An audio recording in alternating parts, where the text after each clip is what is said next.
I never planned to destroy my life with one decision, but that's what happened. It began with late nights at the office, innocent jokes turning into private texts, and then crossing a line I told myself I'd never cross. Her name doesn't matter. What matters is that when I kissed her in the dim light of a hotel bar, I betrayed not only my wife, but the man I thought I was. The guilt didn't wait. It followed me home, clung to me at the dinner table as my wife, Emily, passed me the bread and smiled like nothing was wrong. It gnawed at me when my son Jacob asked for help with his math homework, trusting me without hesitation. They had no idea the foundation beneath us was already cracking. For weeks, I carried the secret like a ticking bomb. Every phone buzz made my heart race. Every glance from Emily felt like she could see straight through me. Nights became torture. I'd lie awake next to her, listening to her steady breathing, and wonder if I had already lost everything. When Emily finally found the messages, it wasn't with screaming or slammed doors. It was silence colder than any rage. She looked at me with eyes emptied of trust and said only 4 words. "How long, David?" In that moment, I knew I had taken a marriage built on 20 years of shared history and set it on fire. I told myself she would never forgive me, that I didn't deserve forgiveness, that Jacob would grow up ashamed of his father. Yet beneath the crushing shame, a question whispered like a stubborn ember refusing to die. Could there still be a way back, or had I already crossed the point of no return? The days after Emily found out were a blur of cold mornings and silent dinners. She didn't scream, she didn't throw me out. She simply moved through the house like a shadow, speaking to me only when necessary.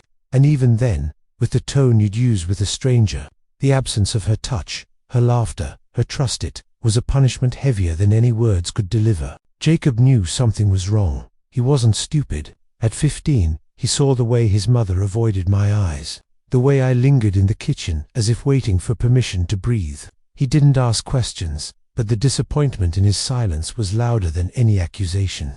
I had fractured not only my marriage but the home my son believed was safe. Nights became unbearable. I replayed every moment, every lie, every justification that had led me to this. I saw Emily's face the night she asked, "How long, David?" And I realized I had no good answer, only excuses that sounded hollow even in my own ears. I wanted to beg for forgiveness, but shame chained my throat. I wanted to disappear, but Jacob's face kept me tethered. For the first time in years, I began whispering desperate prayers in the dark. Not polished words, not holy phrases, just groans. God, help me. God, don't let this be the end. Sometimes, silence answered. Other times, I felt a flicker, a reminder that maybe, just maybe, I wasn't beyond redemption. This story is about the long road of rebuilding what I destroyed, the nights of doubt, the fragile steps toward forgiveness, and the hope that grace can still breathe life into ashes. Before we dive in, I'd love for you to subscribe, hit the like button, and share this journey in the comments. Tell me where you're watching from, your city and country. Let's create a community that reminds us all that broken things can be made whole again. The night after everything came out, I slept on the couch with a blanket that smelled like the dog. The ceiling fan clicked every third rotation, a tiny metronome counting my failures. At 3:11 a.m., I texted Emily from 10 feet away. "I'm sorry. I'll do whatever you need." She didn't reply. When dawn touched the blinds, I stood and made coffee I couldn't swallow. It tasted like pennies and regret.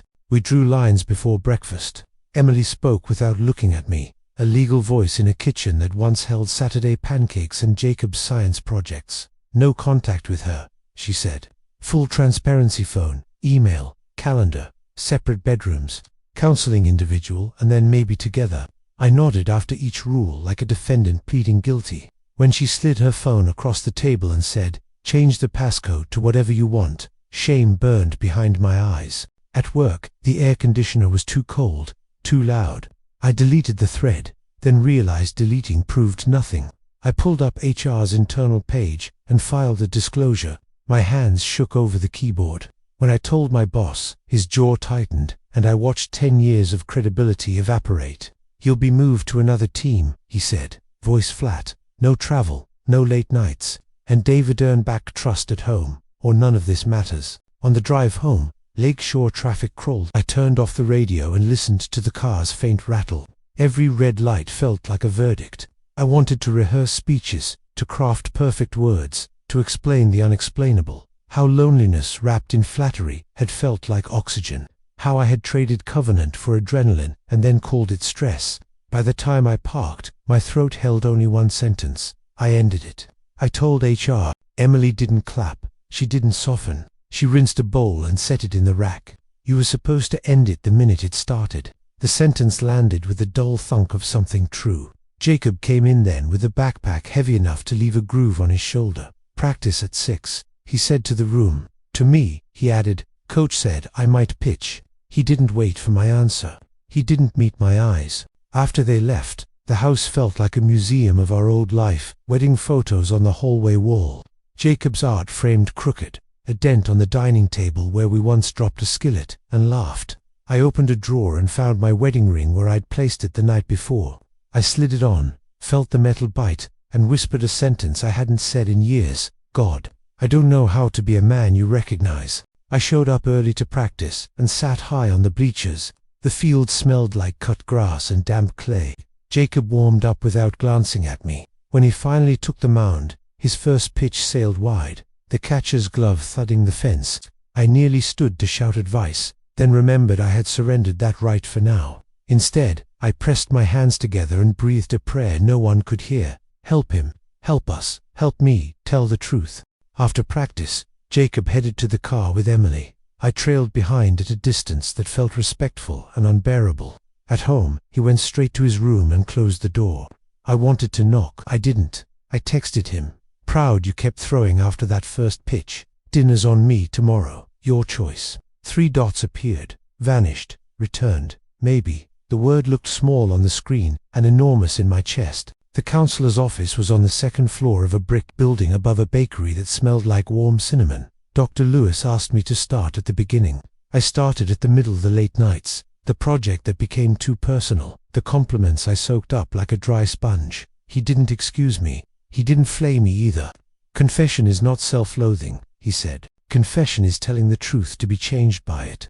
He gave me homework. Write a full disclosure for Emily dates, boundaries crossed, no poetry, no blame. On Sunday, I slipped into the back pew of the church we hadn't attended in months. The sanctuary was dim and kind. A woman at the piano played something honest.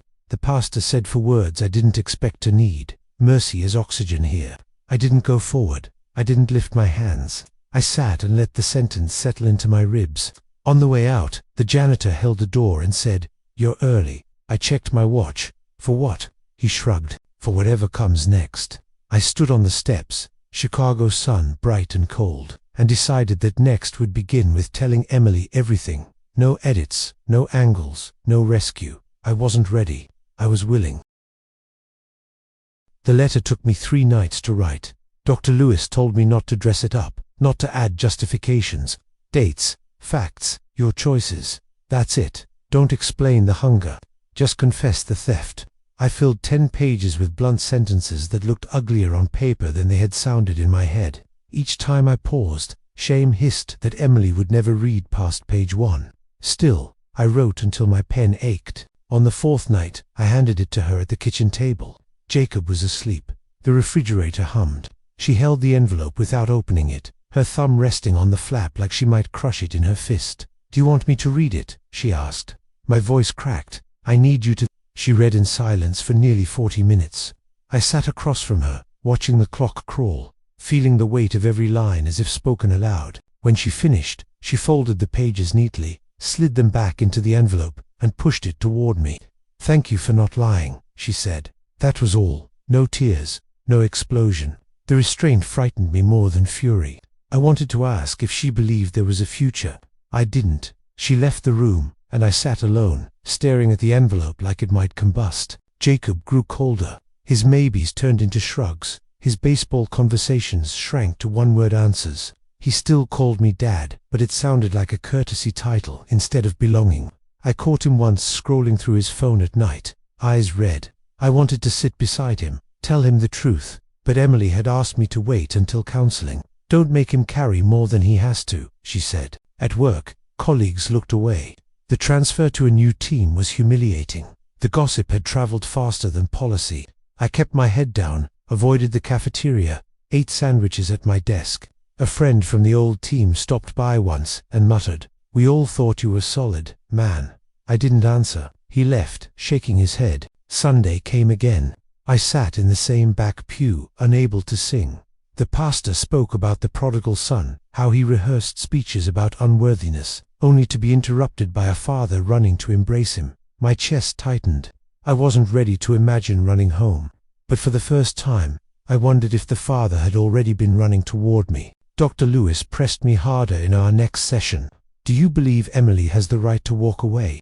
I swallowed and said, "Yes." He nodded. "Then, you must accept that reconciliation, if it happens, is not owed, it's grace. And grace can't be demanded. It can only be received." His words sank like stones. For years I had thought forgiveness was transactional: confess, apologize, move on. Now I saw it as a gift I could never deserve, only hope for. Emily agreed to attend one joint session. She sat stiff in the chair, arms crossed. "I don't trust him," she told Dr. Lewis. "I don't even know if I want to try." My pulse thundered. I braced for the final blow. Instead, Lewis leaned forward and asked, "Emily, do you want to stop hurting?" Tears filled her eyes. She whispered, "Yes." It wasn't forgiveness. It was the smallest crack in the wall, and I clung to it. That night, Jacob knocked on the door of the guest room where I'd been sleeping. "Mum said you're seeing someone to help you," he said. His face was half hidden in shadow. "Are you actually trying?" My throat tightened. "Yes, son, I am." He studied me for a long moment, then nodded once. Good. It wasn't a reconciliation. It was more than silence. For the first time in months, I slept without waking every hour. In the dream that found me, I stood at a river's edge.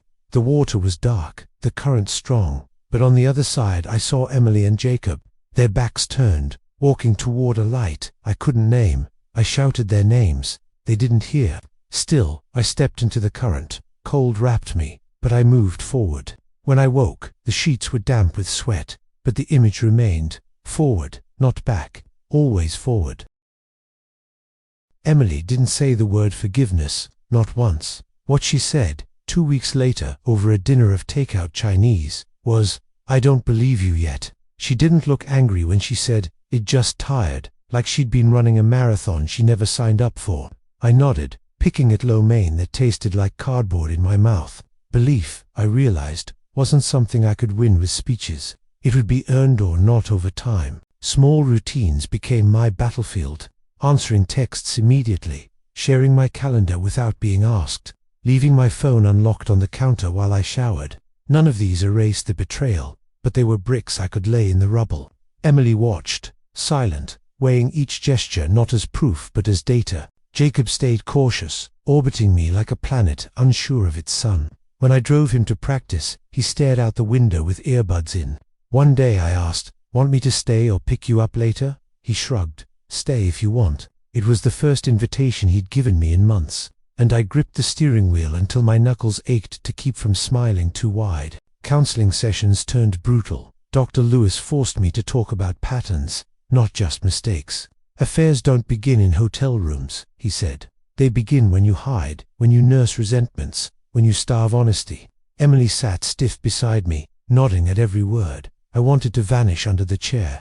Instead, I listened, because denial had already cost me everything once. Nights were hardest. The guest room felt like exile. I lay awake listening to the muted sounds of Emily's footsteps down the hall, the creak of Jacob's door, the hum of the refrigerator. Shame tried to convince me that I was a permanent outsider, that this was the punishment I deserved.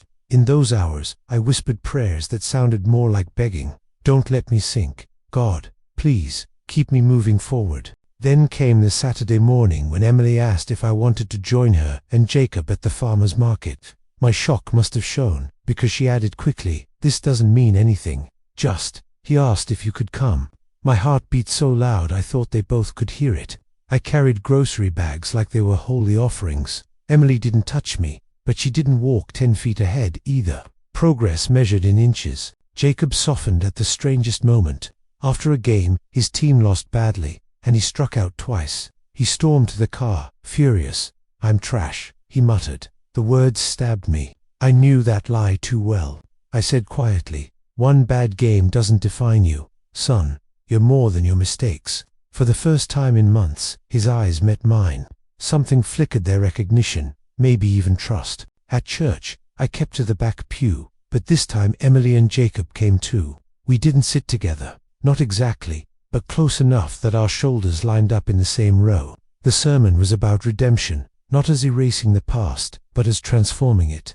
I clenched the pew rail, thinking of the word Emily hadn't said. Redemption sounded too big for me, and yet, I wanted it. Later that night, Emily surprised me by saying, "You should pray with Jacob before bed." I hesitated in his doorway, unsure if I was welcome.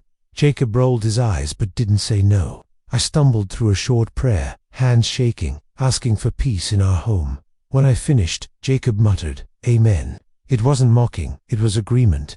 That single word felt like a door cracking open. I ended that night on the porch, wrapped in a jacket against the autumn chill. For the first time in months, the silence didn't feel like punishment. It felt like waiting, like the pause between inhale and exhale. I thought about Emily's words, "I don't believe you yet." The yet was small, almost invisible, but it was hope.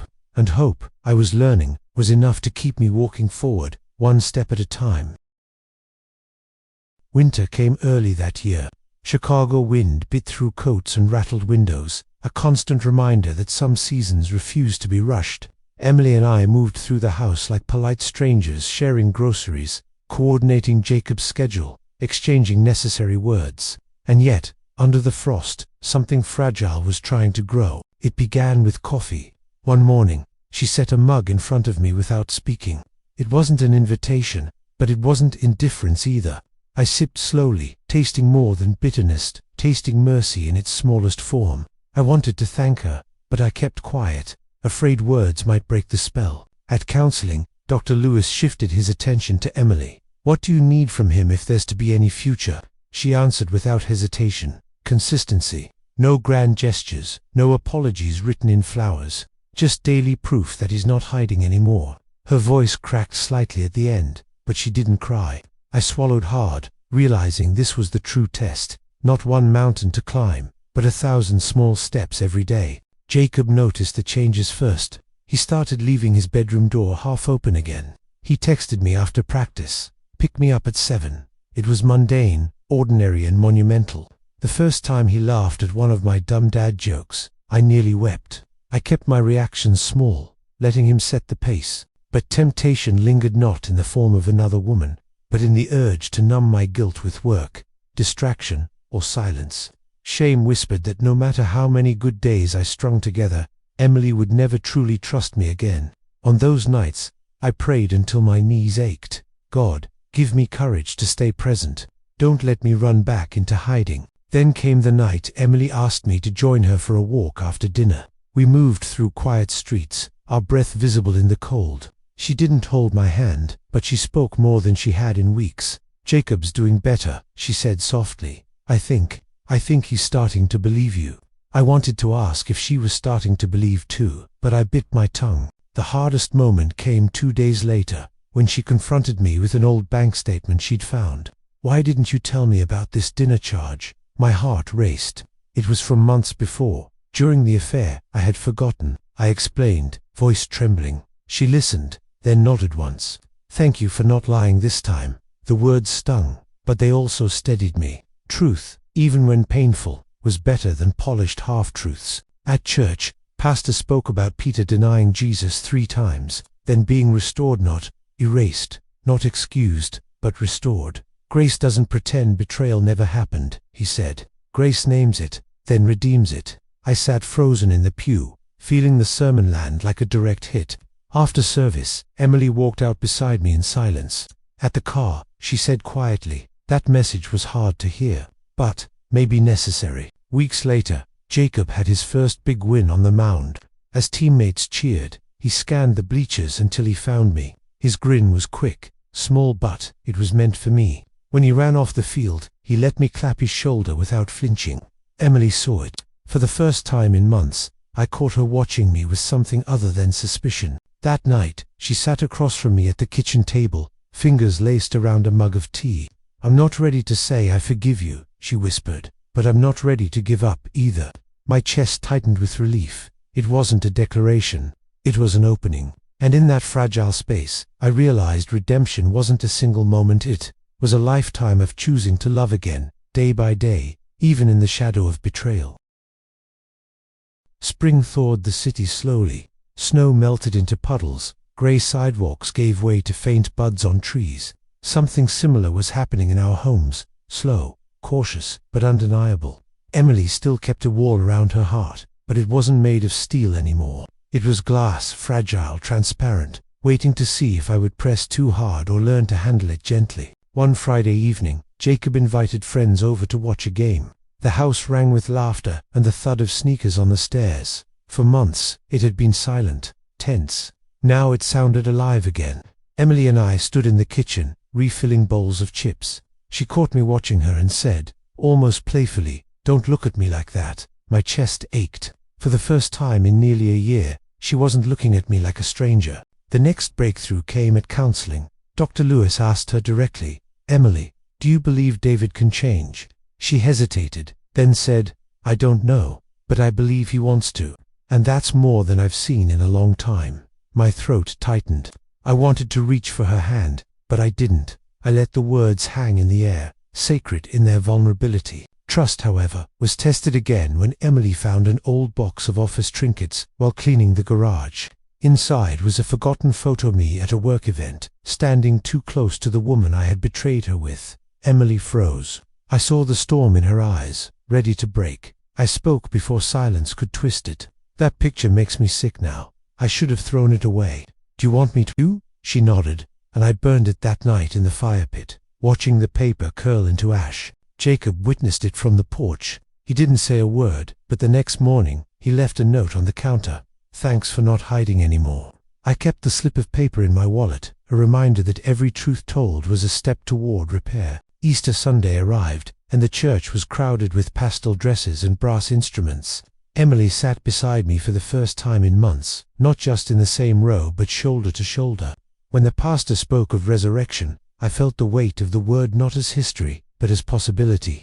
Death wasn't only something that happened to bodies, it happened to marriages, to trust, to hope, and resurrection meant even what we bury might rise again. After service, Emily suggested brunch. The three of us squeezed into a booth at a diner, the smell of bacon and syrup wrapping us in something ordinary and holy. Jacob cracked jokes, Emily laughed, and for 1 hour, we felt like a family again. I memorized every detail, the steam rising from coffee, the way sunlight hit her hair, because I knew these moments were the currency of reconciliation. That night, Emily asked me to sit with her on the porch swing. The cicadas buzzed, the air smelled faintly of lilac. "David," she said, voice low, "I don't know if I'll ever forget, but I'm tired of holding this against you every second. If we're going to rebuild, I need you to keep proving, not once, not twice, but for the rest of our lives." I swallowed hard and whispered, "I will. Not because I'm strong, but because I know who holds me up now." She leaned against me for the first time since the affair. It wasn't passion, it wasn't absolution, it was something deeper, acceptance that healing might actually be possible. Jacob came outside a few minutes later, saw us, and grinned awkwardly before retreating inside. That grin felt like a blessing. In that fragile moment, I realized the miracle wasn't that Emily had instantly forgiven me, or that Jacob had instantly trusted me again. The miracle was that God had given us the courage to try to keep walking forward together when every statistic, every voice of doubt said we should have fallen apart. And as the swing creaked beneath us, I knew this wasn't the end of our story. It was the beginning of a second chapter, one written not in perfection, but in grace. When I think about those long nights on the couch, the silence at the dinner table, the look in Emily's eyes when she discovered my betrayal, I still feel the weight. But I also see what came after, the counseling sessions, the awkward dinners, the fragile laughter slowly returning to our home. Forgiveness was not quick, and it was not easy. It was built brick by brick, through consistency, honesty, and grace that I know didn't come from me alone. I've learned that real love is not the absence of failure. It is the courage to face failure honestly, to grieve it, and then to choose hope anyway. Emily's willingness to try again, Jacob's decision to trust again, and God's steady hand holding us when we couldn't hold each other. Those are the miracles that carried us. Our family doesn't look perfect, but it is real, restored, and anchored in something stronger than shame. If there's one thing I know now, it's this: No marriage, no heart, no story is too broken for God to begin again. Redemption doesn't erase the scars, it redeems them. And sometimes, those scars shine brighter than unbroken skin, reminding us that grace is stronger than regret. 5 years later, Jacob stood on a stage in his cap and gown, diploma in hand. Emily's fingers gripped mine as we watched our son wave, pride spilling from every angle of his smile. For a moment, I remembered the boy who once shut his bedroom door to keep me out. Now he was a young man, scanning the crowd until he found us, lifting his chin in quiet triumph. After the ceremony, we gathered with friends and family at a noisy restaurant downtown. Emily laughed easily, her hand resting on my arm. Jacob teased us both, rolling his eyes when I got sentimental. There was no sign of the silence that once filled our house, only the noise of life, of family, of hope that had been fought for and won. That night, as we walked back to the car under the glow of city lights, Emily whispered, "We made it, David, we really made it." I looked at her, at Jacob, a few steps ahead, and I knew she was right. The story that could have ended in ashes had become a testimony of grace, and in that moment, I silently promised again, I will stay, I will love, I will keep choosing light.